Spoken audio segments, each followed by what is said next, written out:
Hello, dear students. You are welcome in Ark Institute. I am Dr. R. K. Saini. Today I am going to discuss first mock test. जो कि जैसा कि मैं आपको बता रहा था कि मैंने आपको मॉक टेस्ट 20 मॉक टेस्ट तैयार किए नीट एग्जामिनेशन 23 के लिए। पहला और दूसरा मॉक टेस्ट मैं आपको डाल चुका हूं। फर्स्ट और इसकी मैंने आपको की भी डाल दिया, आपने मेरा मानना है कि सॉल्व कर लिया होगा। अब मैं आज आपको मॉक टेस्ट फर्स्ट को विद एक्सप्लेनेशन सॉल्व करता हूं, ठीक है। आप अपने देखते रहना और जो भी कहीं प्रॉब्लम हो आप उसको चेक कीजिए। जैसे क्वेश्चन नंबर फर्स्ट है, in Haber process how much ammonia would be produced if 200 gram of hydrogen react. तो आप क्या करेंगे, सबसे पहले फर्स्ट ऑफ ऑल आपकी ड्यूटी है कि इस हेबर प्रोसेस की रिएक्शन लिखेंगे, बैलेंस रिएक्शन होनी चाहिए। तो साहब ये आपके पास में हेबर प्रोसेस की बैलेंस रिएक्शन है, हालांकि ये रिवर्सिबल रिएक्शन है। इस तरह से ये कहती है कि when 3 moles of hydrogen take part in the reaction then we obtain 2 moles of ammonia according to stoichiometry। यदि इसका 1 मोल पार्टिसिपेट करेगा तो अमोनिया के 2/3 और इसके मोल निकाल लो। मोल के लिए आपको पता है कि साहब गिवन वेट दे रखा है मैंने इसका 200 ग्राम। हाइड्रोजन का वेट कितना गिवन था, 200 डिवाइड बाय मोलर मास, तो इसके 100 मोल्स थे। तो आप इससे कर देंगे 3 मोल से 2 बनती है, 1 से इतनी बनेगी और 100 मोल से इतनी मोल्स बनेगी अमोनिया। ये मोल्स हो गए, ध्यान रखना। इसमें पूछिए अमाउंट है, अमाउंट पूछिए तो मोल को फिर क्या करो आप उसके मोलिकुलर मास से मल्टीप्लाई कर दिया करो, जिससे आपके पास में वेट आ जाएगा ग्राम में। तो इसका आंसर है ये डी आंसर, ठीक है, चेक कर लेना। Question number next, question number second है कि number of electron in iron atom Fe atom having m equals to -1 और s इक्वल्स टू +12। अब आप इस लाइन को ध्यान से पढ़ें आप, ठीक है। ये लाइन ये कहती है कि एक कोई पर्टिकुलर ऑर्बिटल है जिसके लिए m की वैल्यू कितनी दे रखी है हमने, -1। अब आप समझना, ये जो m की वैल्यू है आपको पता है l की वैल्यू से चलती है, -l से +l तक चलती है इंक्लूडिंग 0, ठीक है। ये m की वैल्यू है। अब इसका मतलब ये हुआ कि s के लिए तो m की वैल्यू 0 ही होती है। इसका मतलब p हो सकता है, d हो सकता है, f हो सकता है। अब आयरन की बात करें तो आपको पता है कि उसके अंदर 2p भरा होता है, उसके अंदर 3p भी होता है, उसके अंदर 3d, उस 3d में भी एक इलेक्ट्रॉन हो सकता है। देखो इधर ध्यान से, अब आपको देखना है कि m इक्वल टू, तो 2p में किसी एक ऑर्बिटल के लिए m की वैल्यू -1 है। अच्छा, अब इसमें भी आपको ये देखना है कि जब मैंने इसमें s की वैल्यू दे रखी है +r, इसका मतलब किसी एक इलेक्ट्रॉन की बात करनी है, तो एक इलेक्ट्रॉन तो आपको लेना है यहां से, एक इलेक्ट्रॉन ठीक इसी तरह से यहां से। अच्छा, डी में आपको पता है 6 इलेक्ट्रॉन है, लेकिन एस की वैल्यू पर्टिकुलर एक इलेक्ट्रॉन के लिए +r, इसलिए एक इलेक्ट्रॉन यहां से। तो इसका जो नेट आंसर आएगा आपके पास में 3। इसका आंसर क्या है, 3 इलेक्ट्रॉन। बहुत ध्यान से करना, क्वेश्चन आपकी एनसीईआरटी से लिया गया क्वेश्चन है, आपको बता दूं फर्स्ट भी मोल कंसेप्ट चेक कर लेना आप, ठीक है। नेक्स्ट क्वेश्चन नंबर थर्ड, देखो ध्यान से, क्वेश्चन नंबर थर्ड ग्रेम्स लॉ से लिया गया है, जो डिफ्यूजन और डिफ्यूजन का है। वो क्या कहता है आपको पता है कि यदि प्रेशर इक्वल हो गैस का तो डिफ्यूजन और इफ्यूजन की rate of diffusion and diffusion inversely proportional होते हैं साहब उसके मोलर मास के स्क्वायर रूट के। अब देखो ध्यान से कि जैसे यहाँ पर रेट लिख दिया रेट ऑफ मीथेन, दूसरी यहाँ पर लिख दिया रेट ऑफ कोई अननोन गैस, सपोज ए है, तो आप बोलेंगे साहब इनवर्सली प्रोपोर्शनल है molar mass of unknown gas और मोलर मास ऑफ मीथेन। तो ये मोलर मास पूछा है आपसे किसी अननोन गैस ए का, मीथेन का मोलर मास आपको पता है 16। अब मैं पूछता हूँ ये रेट क्या होती है, तो रेट को डिफाइन करने के बहुत से वे हैं। इस क्वेश्चन में लिख रखा है कि 200 ml मीथेन डिफ्यूज होती है 140 सेकंड में, तो डिफ्यूज वॉल्यूम टेकन टाइम ये भी एक रेट होती है। तो मीथेन के लिए मैं रेट लिखता 200 ml कितने में डिफ्यूज हुआ, 140 सेकंड में, इसकी रेट हो गई साहब। इसी तरह से दूसरी गैस कोई अननोन है, वो कितने डिफ्यूज होती है बोलो, 150 ml, क्या टाइम लेती है वो, 210 सेकेंड। तो ये तो साहब मैंने रेट लिख दी और आपको मोलर मास फाइंड करना था, इस गैस का मोलर मास, और ये आपके पास में मीथेन का। अब इनको सोल्व करो, बिल्कुल सिंपल, देखो क्वेश्चन बहुत सीधा आते हैं। ये कैंसिल किया, 0 से 0 ये भी कर दिया मैंने, ठीक है। अब आपको पता है कि इस 14 और 21 को काट सकते हो आप 3 से, ठीक है। 7 से काट लो तो ये तो हो जाएगा 2 टाइम्स और ये हो जाएगा 3 टाइम्स। इस 3 को भी आप यहाँ से 5 टाइम कर सकते हो, ठीक है। अब ये हो गया था 10 और ऊपर क्या था आपके पास में 20, तो क्या हो गया आपके पास में 2 हो गया। तो 2 के अब आप इस रूट को हटाएंगे तो 2 का करना स्क्वायर इक्वल्स टू यहाँ पर अननोन गैस का मॉलिक्यूलर मास अपॉन 16, तो ये हो गया 4 को मल्टीप्लाई करो 16 से तो 64 आ जाएगा आंसर इसका सी, ठीक है। इसी तरह which of the following statement is correct, पहला H2O2 का decomposition is not a redox reaction, redox है आपको पता है डिस्प्रोपोर्शनेशन है, simultaneous oxidation reduction, equivalent weight of K2Cr2O7 in acidic medium, क्या है उसका मोलर मास डिवाइड बाय 3 नहीं दोस्तों, इसका एक्स फैक्टर 6 होता है। मैं आपको चेक करा देता हूं, ध्यान रखना, ये क्वेश्चन आता रहता है और इंपॉर्टेंट भी है। तो इसका जो इक्विवेलेंट वेट है इसके molar mass upon x factor या एन फैक्टर को कहते हो। तो एसिडिक मीडियम में इसका एन फैक्टर कितना है? 6। देखो इधर कैसे निकालते हैं आप समझिए। क्रोमियम की ऑक्सीडेशन स्टेटस आप K2Cr2 में +6, 1 मोल में 2 क्रोमियम यहां लिखिए। एसिडिक मीडियम में ये कन्वर्ट होती है किसके अंदर? +3 के। पहला काम एटम की ऑक्सीडेशन स्टेट लिखेंगे जो रिडॉक्स रिएक्शन पार्टिसिपेट करती है। दूसरा काम एटम बैलेंस करेंगे। और तीसरा काम है कि चार्ज बैलेंस करने के लिए इलेक्ट्रॉन ऐड करेंगे। यहाँ पर चार्ज हो गया 12+ का, और यहाँ पर चार्ज कितना है? प्लस का 6, तो यहाँ पर 6 इलेक्ट्रॉन ऐड कर लो। तो जब आप इसका इक्विवेलेंट वेट फाइंड करेंगे तो इसका molar mass divide by x factor किसके रेस्पेक्ट में? 1 मोल के, इसलिए इनकरेक्ट है। अगला क्वेश्चन, IO3 + I2 इस तरह से एक रिएक्शन दे रखी है इन विच आयोडीन इज ऑक्सीडाइजिंग। अब पता है किसको कहते हैं ऑक्सीडाइजिंग? जो किसी दूसरे को ऑक्सीडाइज करे। अब आप देखो ध्यान से, यहाँ आयोडीन की +5 ऑक्सीडेशन स्टेट है, किसमें कन्वर्ट हुई है वो? +1 में। इसका मतलब रिडक्शन किया है, तो ये रिड्यूसिंग एजेंट नॉट ऑक्सीडाइजिंग। अगला चौथा स्टेटमेंट दिखाता हूं। फोर्थ स्टेटमेंट है कि साहब 3 ग्राम्स ऑफ O2 के 3 grams and 4 grams of SO2 contain same number of atoms. वो चेक कर लेते हैं, क्योंकि हम तो काउंटिंग यूनिट मोल समझते हैं, तो मोल बना लेते हैं। सबसे पहले O2 के लिए और SO2 के लिए मोल चेक कर लेते हैं। कितना वेट दे रखा है साहब? 3 ग्राम। डिवाइड करो इसके मोलर मास से, कितने हो गए? मोल। इसको मल्टीप्लाई करो Na से, ये क्या हो गए? मॉलिक्यूल। अब एक मॉलिक्यूल में हाउ मेनी एटम्स? 2। इससे मल्टीप्लाई कर दो, एटम आ गए। ठीक उसी तरह से इसका कितना अमाउंट दे रखा है? 4 ग्राम। इसके मोलर मास से आप डिवाइड कीजिए 64, इंटू करो Na, क्या हो गए? ये मॉलिक्यूल्स। अब बताइए एक मॉलिक्यूल में कितने एटम? 3। इससे 3 से मल्टीप्लाई करो, तो आप चेक करोगे ये एक ही वैल्यू है। ध्यान से देखिए, इसको भी तो मैं ऐसे लिख सकता हूं ना, 2/32, देखो इक्वल। इसलिए इसका आंसर यही है, फोर्थ आंसर। करेक्ट स्टेटमेंट पूछा था। नेक्स्ट है RMS speed of the molecule of 2 gases A and B are equal at this the gas A and B। अब बहुत सिंपल, आप समझना, इसको भी यहां से लिया है गैसेस स्टेट से। RMS वेलोसिटी दोनों की सेम है, आप समझना।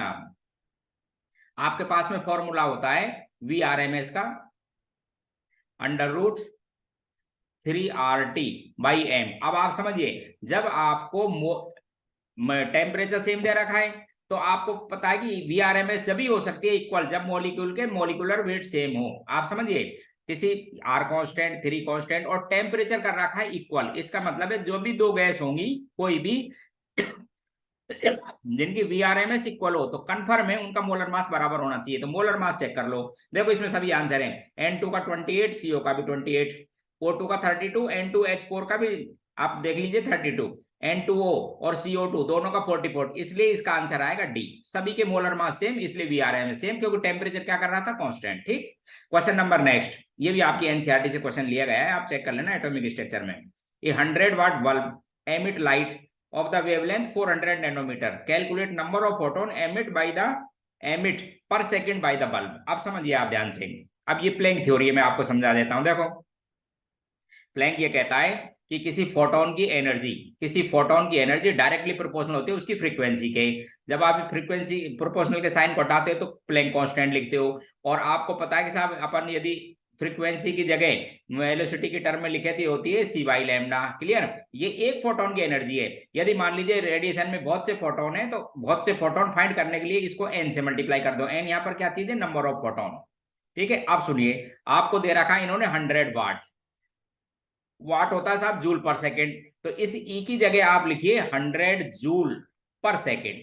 इसकी जगह लिख दीजिए 100 जूल पर सेकेंड। एन आ जाएगा आपके पास में। प्लैंक कांस्टेंट की वैल्यू लिखो 6.62 इंटू 10⁻34 जूल सेकेंड। सी लिखो 3 इंटू 10⁸ मीटर पर सेकेंड। यूनिट ध्यान रखना, मीटर पर सेकेंड। और मीटर में ले रहा हूं तो वेव लेंथ को भी कितनी दे रखी थी? 400 नैनोमीटर। मल्टीप्लाई कर दो 10⁻9 से, ये भी किसी में हो गई मीटर में। तो आपके पास सीधा नंबर ऑफ फोटोन आ जाएगा पर सेकेंड। ये लो, तो इसको जब आप सोल्व करेंगे तो आपके पास में क्वेश्चन नंबर था ये 6, फर्स्ट आंसर आ जाएगा। ये आपकी एनसीईआरटी की बुक से लिए गए हैं ये क्वेश्चन, ध्यान रखना आप।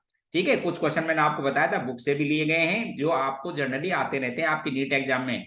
आपको समझा दूं, नीट की एग्जाम में बहुत बड़े क्वेश्चन कभी नहीं आते, बिल्कुल सिंपल सिंपल पूछते हैं। केवल एलिमेंट्री नॉलेज की आपको आता है या नहीं, और बहुत बड़ी कैलकुलेशन नहीं देते। Next question 7, select the correct code. अब इसमें क्या दिया है आपको? ये थर्मोडायनेमिक्स का क्वेश्चन है। एक तो graphite, diamond, internet, adiabatic expansion, इनमें मैच करना है। अब आपको जैसे ही एडियाबैटिक कर देते हैं तो एडियाबैटिक की डेफिनेशन है no heat exchange between system and surrounding.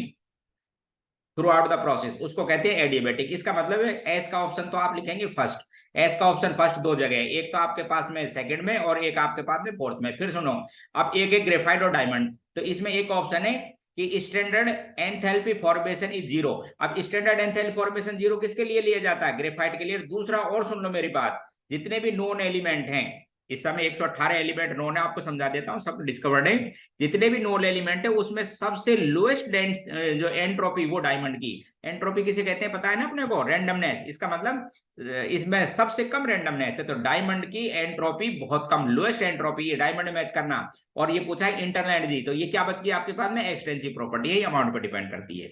इसलिए क्वेश्चन 7 में आप मैच करेंगे इसके अंदर, समझ गए? तो ये चारों मैंने आपको समझा दिया। नेक्स्ट आपके पास में है question number next, calculate the E cell. ये इलेक्ट्रोकेमिस्ट्री दिया गया है, मैं आपको फिर समझा देता हूं। ये कंप्लीट केमिस्ट्री का पेपर है, जिसमें ऑर्गेनिक भी इनऑर्गेनिक भी फिजिकल का बराबर बराबर वेटेज लिया गया है। जैसे क्वेश्चन नंबर 8 है आपके पास में इलेक्ट्रोकेमिस्ट्री का, इलेक्ट्रोकेमिस्ट्री में पूछा है आपको सेल का पोटेंशियल बताना है 298 पे। तो आप देखो कंसंट्रेशन जब अलग हो तो आप नेक्स्ट इक्वेशन लगाओ, E cell equal to E nought cell, E nought cell minus 0.0591, आप इसको रफली 0.06 ले लिया करो, समझ के, बहुत ज्यादा फर्क नहीं पड़ता, डिवाइड बाई एन। और यहाँ पे लिखेंगे log concentration of product upon concentration of reactant with stoichiometric coefficient. क्यों भाई? With stoichiometry. अब इस रिएक्शन को देखो, तो इसके अंदर ई सेल फाइंड कराएंगे, तो ई नोड सेल तो आपके पास में वही है, कैथोड का पोटेंशियल माइनस एनोड का, दोनों को ऐड कर लो। तो इस वैल्यू में 2.36 में यदि 0.80 ऐड करेंगे तो ये तो ई नोड हो गया साहब, कितना? 6 और 1 और 3 पॉइंट, ये तो इनोड हो गया, माइनस इसको लिख देता हूं रफली 0.06। नंबर ऑफ मोल्स कितना आएंगे? 2 लॉग प्रोडक्ट की कंसंट्रेशन। अब इस रिएक्शन में देखो प्रोडक्ट क्या चीज है? एमजी। यहाँ पे लिखेंगे एमजी की कंसंट्रेशन, स्टोइकोमेट्री 1 है इसलिए कोई दिक्कत नहीं। रिएक्टेंट है सिल्वर आयन, सॉलिड की तो एक्टिविटी बोला करो 1, कंसंट्रेशन की पावर 2, इसकी कंसंट्रेशन दे रखी साहब क्वेश्चन में 0.1, इसकी कंसंट्रेशन दे रखी 0.001, तो इसका स्क्वायर भी करना, तो आप इसको सोल्व करेंगे तो आएगी 10 की पावर 5, और 10 की पावर 5 का लॉग देंगे तो 5 आ जाएगा। इसको जब मल्टीप्लाई करेंगे तो ये वैल्यू ये 30.15 कम हो जाएगी, यानी 0.15 इसमें से कम कर दो, इसलिए आपका आंसर आ जाएगा फर्स्ट। नेक्स्ट इक्वेशन से था, इंपॉर्टेंट क्वेश्चन है, आते रहते हैं, ठीक।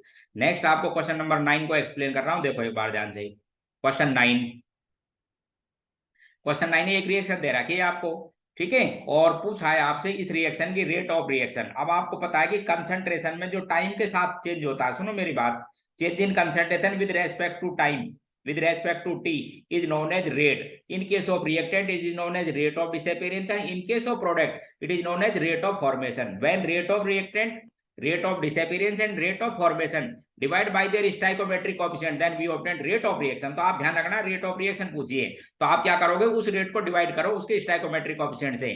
तो ये तो हो गया साहब चेंज इन कंसंट्रेशन, ठीक है, रिएक्टेंट है इसलिए माइनस साइन लगा देना। और ये होगा था टाइम टेकन, ये क्या चीज है? Rate disappearance. जब आप इसको इसके स्टाइकोमेट्रिक कोएफिशिएंट 2 से डिवाइड कर दोगे तो अब है ये रेट ऑफ रिएक्शन।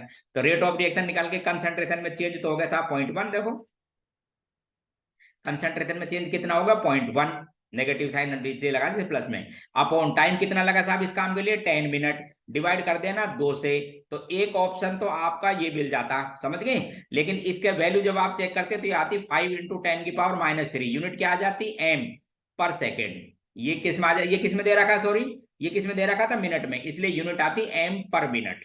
देखो इधर ऐसा कोई ऑप्शन नहीं है, क्योंकि ये वैल्यू 10 की पावर -4 है। वैसे मैं आपको बता दूं ये भी मैंने एनसीईआरटी क्वेश्चन जो बुक है उसी से टाइप करवाया है, क्वेश्चन चेक कर लेना आप। आंसर कितना लिखते हैं? 10 की पावर -3, लेकिन 4। तो अब क्या करना और चेक करो। आगे मैंने क्या किया है? 2 तो वैल्यू दे रखी है पर मिनट और 2 रखे हैं सेकंड में, इसको सेकंड में कन्वर्ट करने के लिए आप इसको 60 से डिवाइड करो, तो ये हो जाती कंसंट्रेशन में चेंज किसके साथ? टाइम के। और किसमें ले लिया मैंने? अब ये सेकंड में, इसलिए आंसर आ जाएगा आपका थर्ड। इसमें चेक कर लेना एक बार।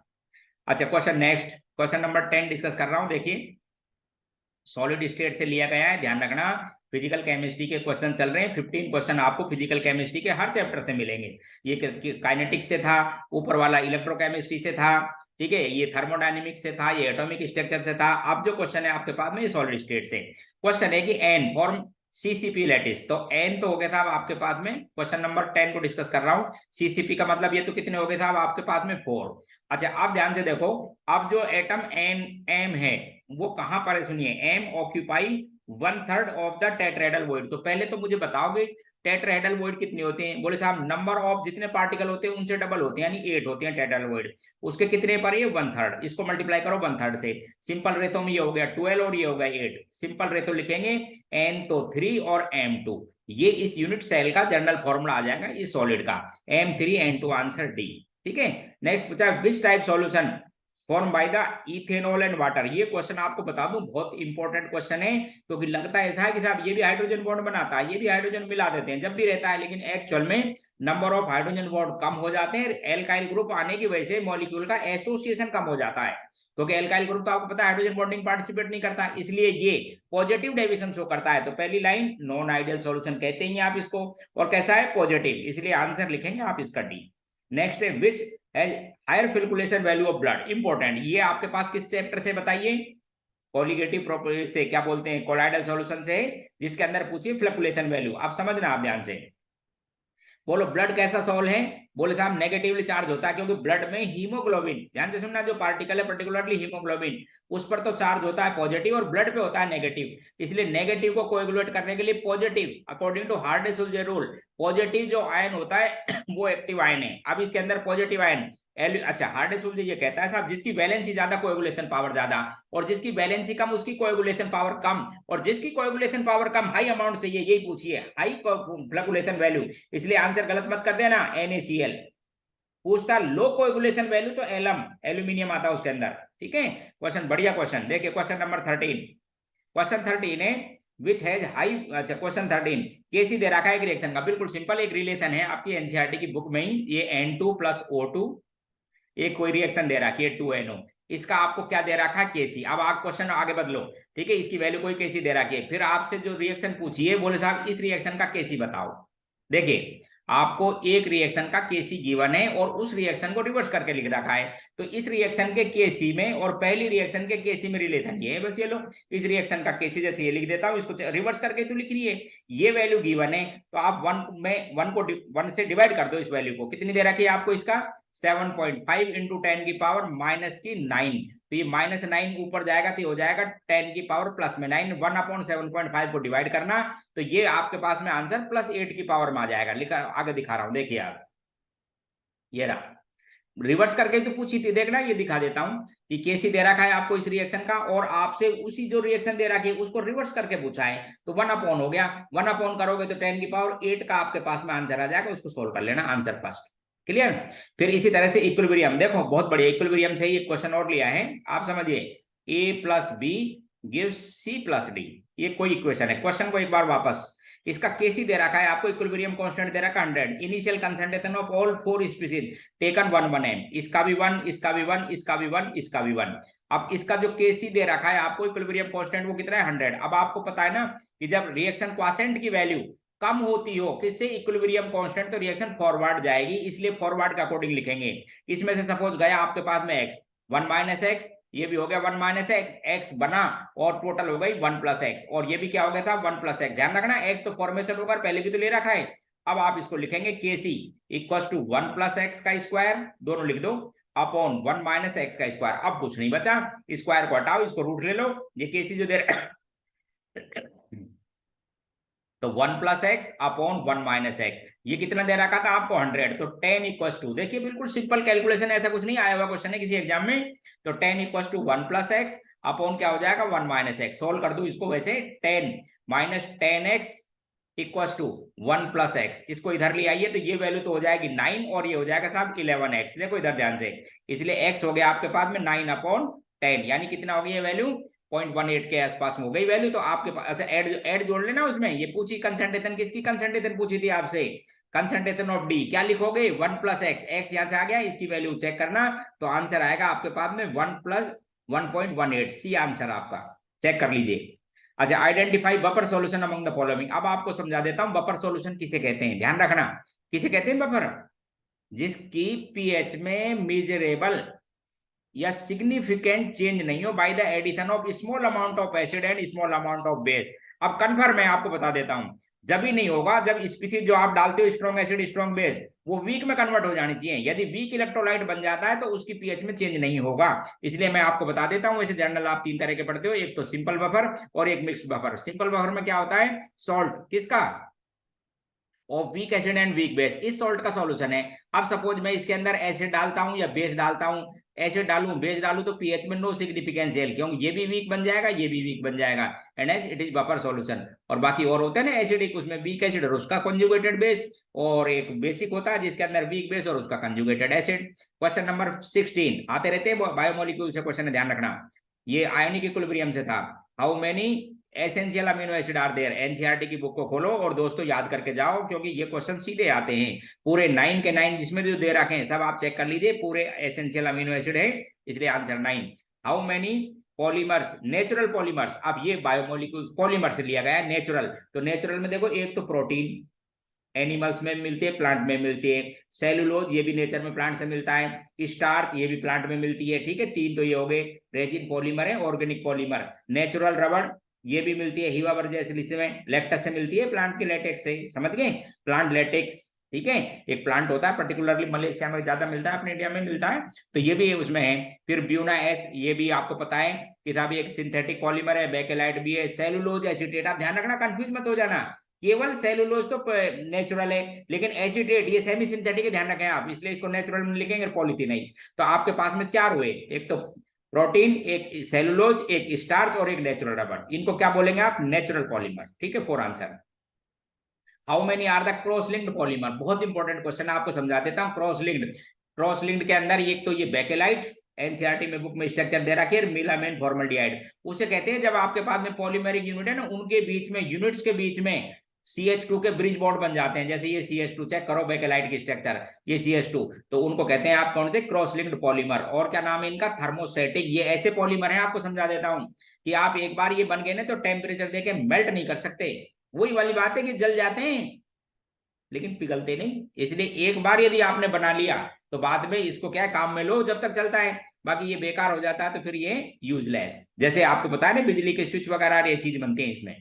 नेक्स्ट इंपॉर्टेंट 19 क्वेश्चन, अब यहां तक तो थे, आपको बता दूं ये फिजिकल ऑर्गेनिक वगैरह, यहाँ तक ऑर्गेनिक स्टार्ट हो गई थी, बायोमोलिक्यूल्स 15 के बाद में 15 तक तो फिजिकल थे, अब ये स्टार्ट हो गई ऑर्गेनिक केमिस्ट्री, जैसे पहला बायोमोलिक्यूल्स से, दूसरा पॉलीमर से, तीसरा भी ये पॉलीमर से था। 19 क्वेश्चन को देखो, which of the following is least stable, आप ध्यान रखना, आप बहुत सी रेजोनेटिंग स्ट्रक्चर आप मॉलिक्यूल की बना सकते हो, लेकिन ऐसी स्ट्रक्चर जिनमें एडजेसेंट एटम पर सिमिलर चार्ज हो, आगे देखो ही मत चाहो तो, एडजेसेंट एटम पर सिमिलर चार्ज हो, हाईली अनस्टेबल, बस वो ये इसका आंसर खत्म, और ऐसी में किसी में नहीं है। एडजेसेंट में प्लस प्लस रिपेल करेंगे, नेगेटिव नेगेटिव, ठीक है, इसलिए ये स्ट्रक्चर सबसे least stable. Question number next दिखा रहा हूं आपको, बढ़िया क्वेश्चन देखिए आप, क्वेश्चन नेक्स्ट, हाँ देखो क्वेश्चन क्या है कि एक ऑर्गेनिक की रिएक्शन है जिसके अंदर सबसे पहले तो आपको रिडक्शन किया गया है टिन प्लस HCl से, तो जब मेटल और एसिड से रिडक्शन किया जाता हो NO2 का, तो ये कंप्लीटली रिड्यूस होके किसमें कन्वर्ट हो जाता है, NO2 NH2 में। देखो पहले आप एक एक चीज समझाता हूं आपको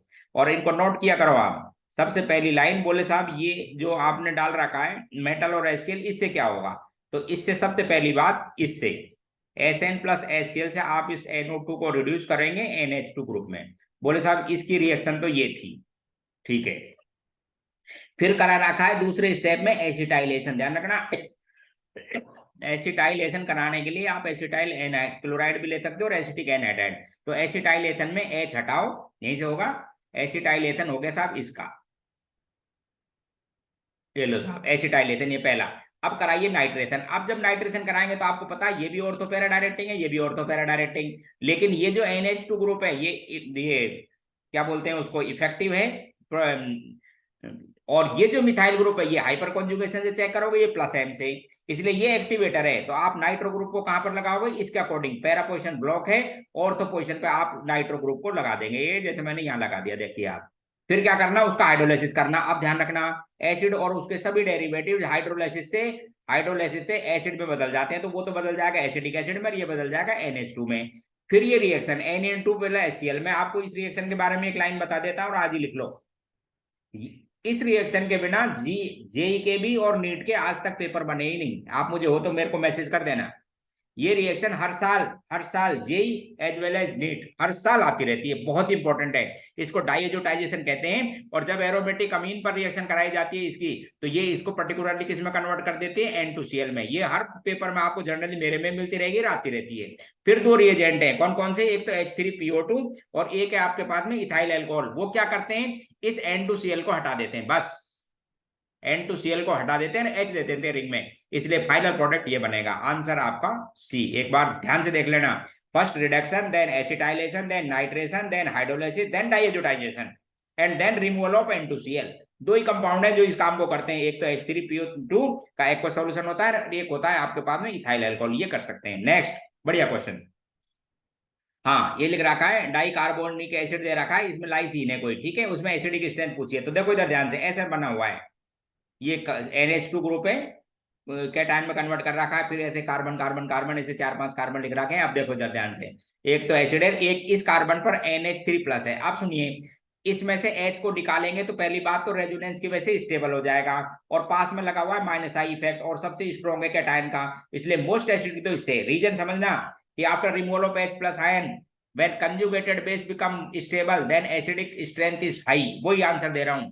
तो एक H को निकालने के बाद दो बात, एक तो माइनस आई इफेक्ट स्ट्रॉन्ग पास में, दूसरा ये खुद रेजोनेंस की वजह से, इसलिए मोस्ट एसिडिक तो ये। दूसरे नंबर पर इसको, क्योंकि इसके पास में क्या लगेगा, इसका माइनस आई इफेक्ट लगेगा पास में, ये बाद में। तो ये एसिडिक स्ट्रेंथ है सबसे ज्यादा ये, फिर उसके बाद में ये, और सबसे लास्ट आपके पास में ये हो जाएगा कौन सा, सी। यानी ए सबसे स्ट्रॉन्गर एसिड हुआ, फिर बी और सी, तो फर्स्ट आंसर इसका।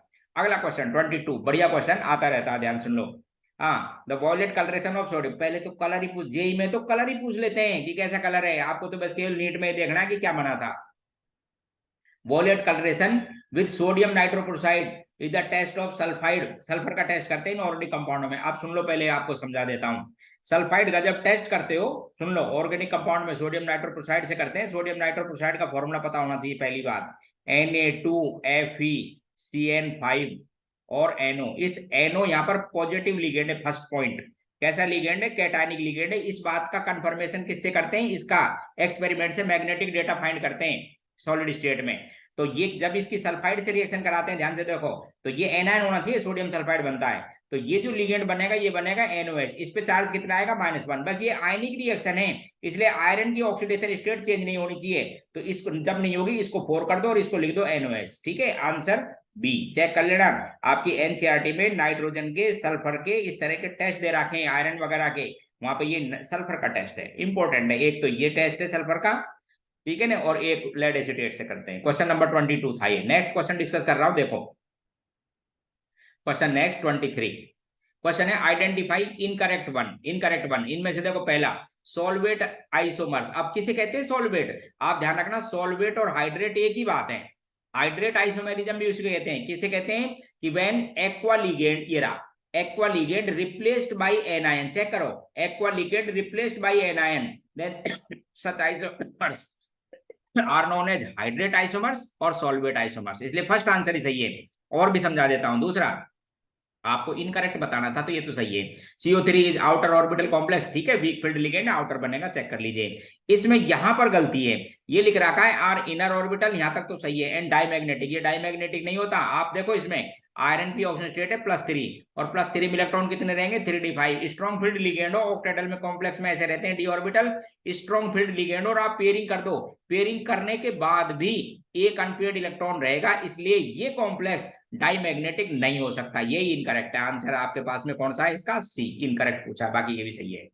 फिर लिखा हुआ है इनकरेक्ट IUPAC नेम। अब सुनो आप मेरी बात, इस मरकरी के बारे में, इसमें आंसर तो ये सभी नाम सही है, इसमें थोड़ी दिक्कत है। आप सुन लीजिए, इस Hg की दो ऑक्सीडेशन स्टेट होती है। जब इस फॉर्म में होता है ना +2 में, तो इसको लिखते हैं इक, और जब ये +1 में होता है तो इसको लिए क्या लगाते हैं, अब मैं आपको एक लाइन क्लियर कर देता हूं। हालांकि एनसीईआरटी की बुक में भी थोड़ा सा ऐसा ही लिखा हुआ है ये। बाकी ये जो मर्क्यूरस आयन है, ये mercurous ion always exist in dimeric form. आप किसी भी कंपाउंड में चेक करो इसको, मर्क्यूरस क्लोराइड क्या फॉर्मूला लिखते हो, ध्यान हो तो Hg2Cl2, यानी मर्क्यूरस आयन किस में मिलता है, डाइमेरिक में। तो यहां पर भी ये तो है था मर्क्यूरस आयन, आपको समझा देता हूं। और ये जो कॉम्प्लेक्स है इस पे चार्ज है -2, इसलिए इस क्वेश्चन में ये जो कोबाल्ट है इसकी ऑक्सीजन स्टेट +2 आनी थी। निकाल के देख लो, क्योंकि ये थायोसाइनेट है, थायोसाइनेट वो -1 लिगेंड होता है।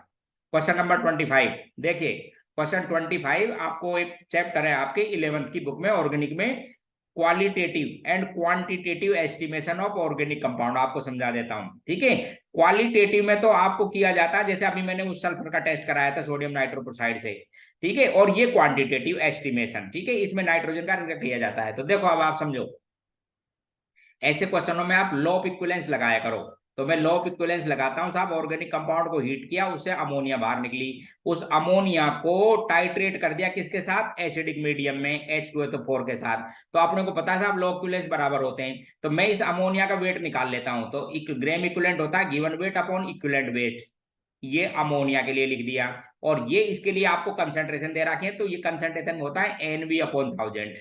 ठीक है, तो एन लिख दिया, इसका कितना एन दे रखा था, इसका मैंने एम दे रखा है, क्वेश्चन में ध्यान से देखिए कितना दे रखा था, एम, एक्स फैक्टर 2 है तो 0.05 इंटू 2, और वॉल्यूम कितना दे रखा है आपको 300, डिवाइड कर दो 1000 से। ठीक है, ये आ गया आपके पास में लो ऑफ इक्विवेलेंस। अब मुझे वेट यदि फाइंड करना है, किसका वेट फाइंड करना है, अमोनिया का, तो इसको इक्विवेलेंट वेट से मल्टीप्लाई कर देता हूं, इस इक्विवेलेंट वेट ये रहा, इसको उधर लेगा मैं, 17 होता है, तो मुझे अमोनिया का वेट आ गया। अब सुनना आप ध्यान से, ये रही अमोनिया, इसके 17 ग्राम में 17 ग्राम में नाइट्रोजन कितनी है, बोलो, बोले 14, एक में कितनी होती नाइट्रोजन, इतनी। मैं कहता भाई इतने ग्राम अमोनिया है तो कितनी नाइट्रोजन होती, बोले इतनी नाइट। अब ये नाइट्रोजन की अमाउंट आ गई, देखो एक एक लिख लो साफ साफ, ये क्या आ गई, पहले मैंने वेट निकाला अमोनिया का इतना आया, फिर मैंने अमोनिया के फॉर्मूले से पता लगा लिया कि साहब 17 ग्राम अमोनिया में 14 ग्राम नाइट्रोजन होती है, तो इतनी नाइट्रोजन है। अब मुझे बताओ दोस्तों, ये नाइट्रोजन आई कहां से, बोले 0.7 ग्राम ऑर्गेनिक कंपाउंड से आई, इतनी, एक से कितनी आ जाती, डिवाइड बाई 0.7, और 100 से कितनी आ जाती, ये इसका आंसर है। ठीक है, 60% आएगी, सोल्व कर लेना। Which of the product is the Swarts reaction, ये आपके पास में एल्काइल हैलाइड की फर्स्ट जो रिएक्ट बुक है आपकी एनसीए 12th की, उसमें है। अब ध्यान रखना, स्वार्ट्ज रिएक्शन में तो बनते हैं क्या चीज, एल्काइल फ्लोराइड, और फिंकेलस्टाइन रिएक्शन में बनते हैं एल्काइल आयोडाइड, ये दोनों ही हेलोजन एक्सचेंज रिएक्शन है, इसलिए एल्काइल फ्लोराइड। नेक्स्ट क्वेश्चन 27, देखो 27 को ध्यान से, 27 क्वेश्चन आपको डिस्कस कर रहा हूं, देखो आप।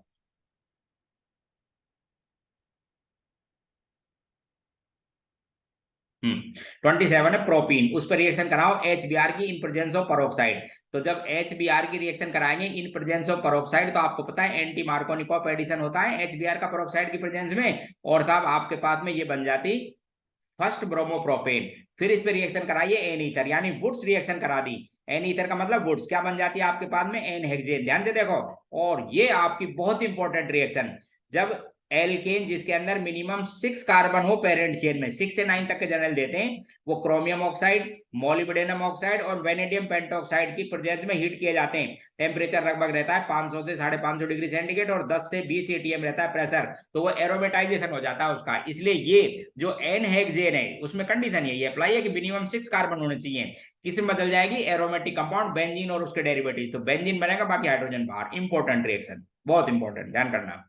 अगला, which of the following molecular species bond order between central atom and oxygen is maximum, oxygen. तो अब इनकी सबकी स्ट्रक्चर बनानी थी आपको, जैसे यही था पहला परक्लोरेट आयन, तो बॉन्ड ऑर्डर 2 से कम आएगा, सॉरी 3 से कम, दो कंप्लीट 2 होता जब चारों में 2 होते जब आता, इसलिए 2 से थोड़ा कम आता है। वैसे बॉन्ड ऑर्डर जब आइडेंटिकल हो तो निकालने का फॉर्मूला है टोटल बॉन्ड सेंट्रल एटम से बने हुए अपॉन टोटल लिंकेज, इसलिए इसका बॉन्ड ऑर्डर आता 1.75।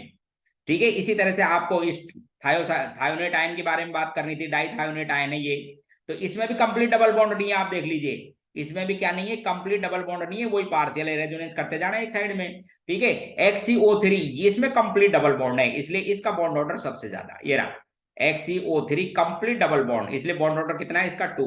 आगे जो ये लिखा हुआ है ना, ये भी एक इंपॉर्टेंट स्पीसीज है, इसको परजीनेट आयन कहते हैं, ऑक्टाहेड्रल स्पीसीज है, इसके अंदर भी ऑक्टाहेड्रल स्पीसीज है, इसके अंदर भी डबल बॉन्ड एक्चुअल में नहीं है। देखो इधर ध्यान से, परजीनेट ऑक्सीजन, इस जीनेट आयन जीनोन की ऑक्सीजन स्टेट है +8, ध्यान रखना, ये इसकी स्ट्रक्चर है sp3d2 हाइब्रिडेशन, इसलिए यहां भी कंप्लीट नहीं है, तो आंसर आप क्या लगाएंगे, XeO3। Next question, question number 29, बढ़िया क्वेश्चन, देखो क्यूमीन की रिएक्शन एर्थ के साथ हीट किया, इंपॉर्टेंट रिएक्शन है। अब मुझे बताओ कि आपकी ऑर्गेनिक केमिस्ट्री में ऐसे क्वेश्चनों को आप याद कर जाओ, ठीक है, जैसे आप कहते रहते हैं ना हमने ये याद कर लिया वो याद कर लिया, तो ऐसे कुछ खास रिएक्शन है, जैसे फिनोल के चैप्टर से, फिनोल का इंडस्ट्रियल मेथड आपको समझा देता हूँ। क्यूमीन समझते हो ना, आइसोप्रोपाइल बेंजीन,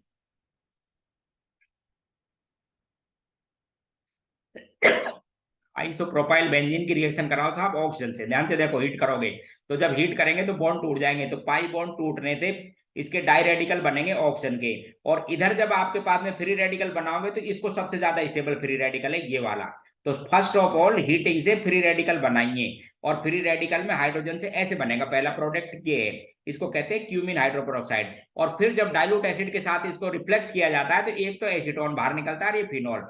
और ध्यान रखो दोस्तों, इसके अंदर दो प्रोडक्ट बनते हैं, फिनोल का इंडस्ट्रियल मेथड है, अच्छी यील्ड मिलती है, और दूसरा बाई प्रोडक्ट है, वो भी एक ऑर्गेनिक कंपाउंड है, वो क्या बनता है आपके पास में, एसीटोन। तो इनमें से कोई एक तो बी है, मैंने यहाँ लिख रखा है कि बताओ साहब इसके बारे में, बी और एक सी, कोई जरूरी नहीं है कि ये हो कोई भी। अब इनके बारे में पढ़िए, पहला option, one is benzaldehyde among B and C, गलत है, बेंजाल्डिहाइड तो कोई भी नहीं है, एक तो फिनोल है और एक एसीटोन है। दूसरा, one among B and C की येलो पीपीटी विद NaOH और आइड, बिल्कुल ये दे जाएगा, एलोफॉर्म आयोडोफॉर्म टेस्ट है, इंपॉर्टेंट रिएक्शन आयोडोफॉर्म टेस्ट, ठीक है। Among B and C, one among B and C की पॉजिटिव टेस्ट भी टॉलरेंस रिजल्ट नहीं देता, टॉलरेंस रिजल्ट में एल्डिहाइड होना चाहिए, वो है नहीं इधर, ठीक है। तो आंसर इसका कौन सा था, B29 था ये। क्वेश्चन नंबर 30, देखिए क्वेश्चन 30 को भी बढ़िया क्वेश्चन, इथाइल ब्रोमाइड, ये साहब आपके पास में रहा इथाइल ब्रोमाइड, इसकी रिएक्शन कराइए आप किससे, AgCN से, खास रिएक्शन, KCN साइनाइड जोड़ता है, AgCN से रिएक्शन कराते हैं, आइसोसाइनाइड जुड़ता है, आइसोसाइनाइड के रिडक्शन से सेकेंडरी अमाइन बनते हैं, क्या बन जाएंगे आपके पास में, सेकेंडरी अमाइन रिडक्शन से, और फिर हिंसबर्ग रिएजेंट। आप ध्यान रखना, प्राइमरी सेकेंडरी और टर्सरी अमाइन को डिफरेंशिएट करने के लिए हिंसबर्ग रिएजेंट लिया जाता है, आपकी एनसीईआरटी बुक में रिएक्शन लिखी हुई है, ध्यान रखना। Aryl sulphonyl chloride is commonly known as Hinsberg reagent. जब आप सेकेंडरी अमाइन से रिएक्शन कराएंगे तो H तो बाहर निकल जाएगा और वो हिंसबर्ग रिएजेंट का सल्फोनिल क्लोराइड यहाँ पर जुड़ जाएगा, इस तरह से ये जुड़ेगा हिंसबर्ग। अब इसमें एसिडिक H नहीं है, इसलिए बेस में इनसॉल्युबल। तो सुनो, compound C is soluble in alkali, गलत है, सॉल्युबल ही नहीं होता। किसके होते हैं सॉल्युबल, हिंसबर्ग रिएजेंट के संग प्राइमरी के, सेकेंडरी के होते नहीं, टर्सरी रिएक्शन नहीं करता। क्वेश्चन है compound B is secondary amine, वो सही है, क्योंकि बी कौन सा था आपके पास में, NH सेकेंडरी अमाइन, ये इसका आंसर है। 3 कार्बन इन चेन हो नहीं सकते, क्योंकि कार्बन आपको पता है N जुड़ा है ना, इसलिए कार्बन में नहीं है, वो ध्यान रखें, चेन नहीं। Question, which pair is correct about boiling point, पहला ही सही है, प्रोपेनॉल का बॉइलिंग पॉइंट ईथर से ज्यादा होता है। दूसरी बात, एन ब्यूटेन जो अनब्रांच्ड होती है उनका बॉइलिंग पॉइंट ब्रांच्ड एल्केन से ज्यादा होता है, गलत। इसी तरह से एसिटिक एसिड, एसिड का बॉइलिंग पॉइंट एल्कोहल से ज्यादा होता है, क्योंकि डाइब्राइजेशन हो जाता है, इसलिए आंसर केवल 31 में फर्स्ट है। नेक्स्ट दिखाता हूं आपको, देखो question number 32, among the following, ऐसे लिख रखा है, करेक्ट ऑर्डर होता है एसिडिक स्ट्रेंथ। आप ध्यान से सुनो, आप जब पीरियोडिक टेबल में लेफ्ट टू राइट जाते हैं, पीरियोडिक टेबल में लेफ्ट टू राइट जाते हैं तो ऑक्साइड और हाइड्रोक्साइड्स की एसिडिक स्ट्रेंथ बढ़ती है, तो ये पीरियोडिक टेबल का ये एल्यूमिनियम एम्फोटेरिक, ये एसिडिक, ये एसिडिक, ये और भी एसिडिक, चलो लेफ्ट टू राइट, इसलिए आंसर ओनली दिस, ठीक है। Product of the strong, heating करेंगे, आप समझना है इस क्वेश्चन को, ये आपके पास में बुक में भी ये याद रखना चाहिए। जब आप FeCl3 को डॉटेड यानी हाइड्रेटेड किसी क्लोराइड को जब हीट करते हैं तो आयनों का हाइड्रोलाइसिस होता है, तो आपके पास में सबसे पहले बनेगा फेरिक हाइड्रोक्साइड, येलो कलर का पीपीटी होता है, रेडिश ब्राउन रस्ट के जैसा, और HCl बाहर निकल जाती है। देन फर्दर हीट करेंगे, ध्यान में सुनो, तो सबसे पहली बात, हाइड्रेटेड सॉल्ट को हीट करने पर आयंस का हाइड्रोलाइसिस होता है, HCl बाहर निकल जाता है फेरिक ऑक्साइड, और जब किसी मेटल ऑक्साइड को फर्दर हीट किया जाता है तो उसमें से मॉइस्चर बाहर निकल जाती है और वो किस में बदल जाता है, अपने ऑक्साइड में, इसलिए इसको हीट करने पर क्या बनेगा आपके पास में, फेरिक ऑक्साइड, ये वाला आंसर सी। फिर select the correct order of the Arrhenius basic strength, तो अरेनियस बेसिक स्ट्रेंथ में आपको पता है कि लुईस बेस है, जब डाउन द ग्रुप जाते हैं तो इनर्ट पेयर इफेक्ट की वजह से ये इनर्ट होते चले जाते हैं, एम्प्टी डी ऑर्बिटल में मिलते हैं। अब जब किसी के पास एम्प्टी डी ऑर्बिटल मिल जाते हैं ना, ध्यान से सुनो, जैसे ये फॉस्फीन एम्प्टी डी ऑर्बिटल हो जाते हैं तो lone pair of electron donating करने की टेंडेंसी घट जाती है, इसलिए अमोनिया सबसे strong base, answer first. Question number 35, देखिए ध्यान से, इनर्ट गैस ग्रुप नंबर 18 से लिया गया है, ध्यान से समझना इसको।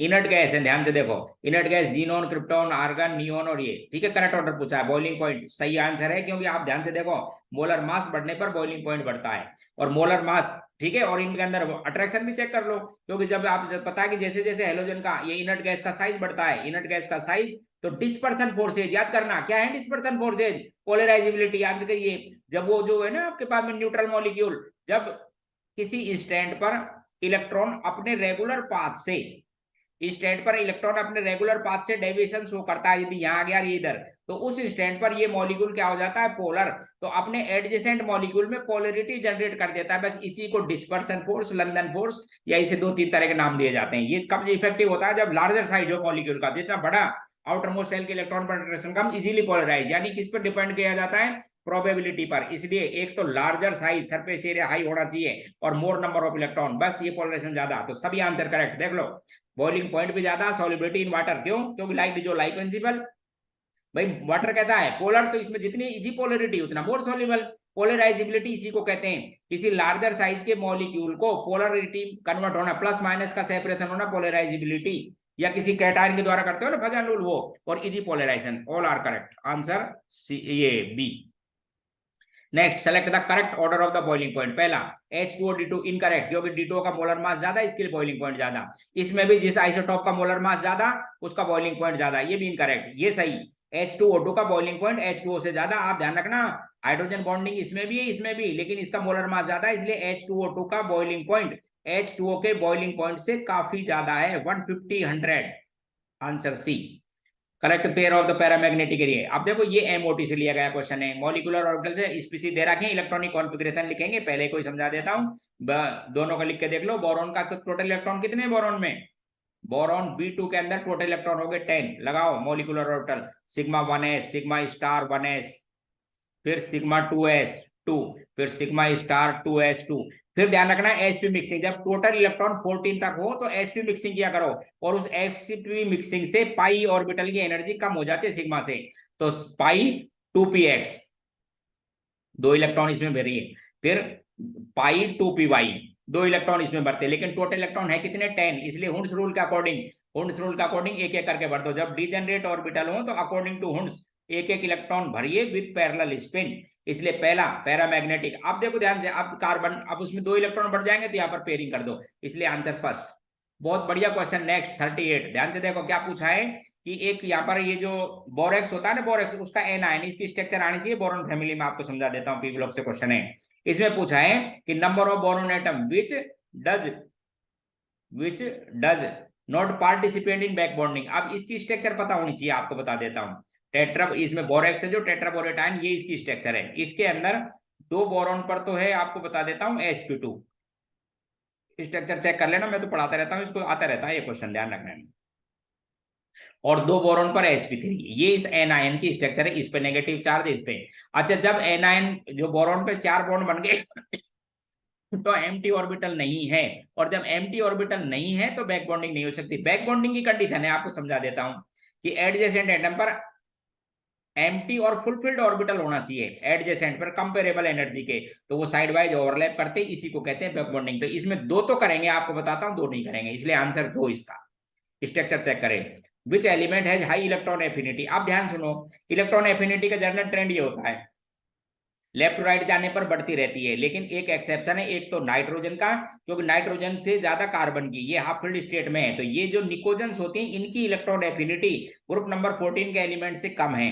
एक और एक्सेप्शन है कि सेकंड पीरियड के एलिमेंट की इलेक्ट्रॉन एफिनिटी कोरस्पॉन्डिंग थर्ड से कम है, क्योंकि सेकंड पीरियड में, याद करो इसको, तो आप 11th में पढ़ते रहते हो, याद कराते रहते हैं हम लोग, कि सेकंड पीरियड के एलिमेंट का size much reduce, high electron density in their outermost shell, therefore very difficult to addition of the extra electron, and hence less amount of energy released during the formation of anion या by the addition of electron, therefore the electron affinity less than the corresponding third period element, इसलिए answer क्या आएगा इसका, silicon. अगला, less solubility of lithium fluoride then potassium. अब less उन्हें खुद ने कह रहा है, बोल रीजन क्या है, तो इसका मतलब लैटिस एंथैल्पी ज्यादा होगी, इसलिए सॉल्युबिलिटी कम है, तो इसकी लार्ज वैल्यू है लैटिस एंथैल्पी की, लिथियम फ्लोराइड की, और होनी भी चाहिए क्योंकि साइज छोटा है।